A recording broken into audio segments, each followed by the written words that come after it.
তুমি নামে মুসলমান, তবে চাঁদে মুসলমান না।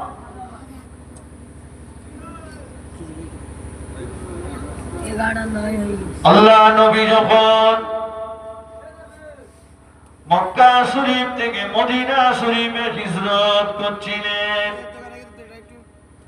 সিদ্দিকে আকবর আবু বকর সিদ্দিক রাদিয়াল্লাহু তাআলা আনহুকে নিয়ে আমার রাসূলুল্লাহ গারে সুরের ভিতরে আত্মগোপন করেছিলেন।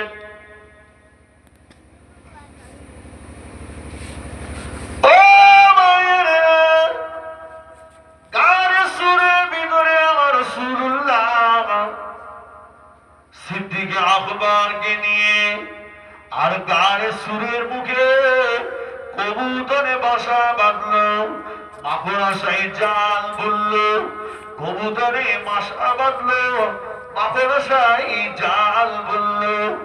আল্লাহ পাক বড় খুশি হয়ে গেলেন, আল্লাহ পাক বড় রাজি হয়ে গেলেন।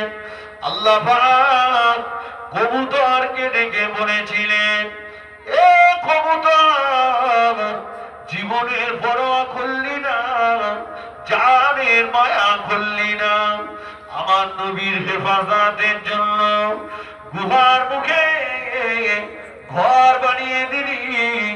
তুই আমার নবীকে মোহাব্বত করলি, তুই আমার নবীকে ভালোবাসলি। আমি আল্লাহ পাক বড় খুশি হয়ে গেলাম, আমি আল্লাহ পাক রাজি হয়ে গেলাম।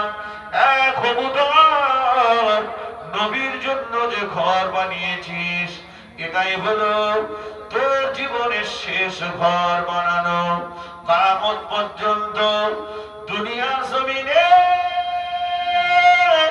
তোর যত বংশমান আসবে, কাউকে আর ঘর বানাতে হবে না। তোদের ঘরের জিম্মাদার আমি আল্লাহ পাক নিজেই হয়ে গেলাম। কিয়ামত পর্যন্ত দুনিয়ার জমিনে তোর যত বংশমান আসবে, ওদের খবরটা আমি আল্লাহ আমার হাবিবের উম্মতের দ্বারাই বানিয়ে দেব।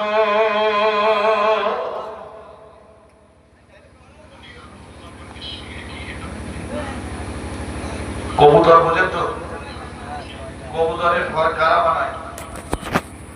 নিজে বানায় কি না, ওই নিজের ঘরের চিন্তা করিনি।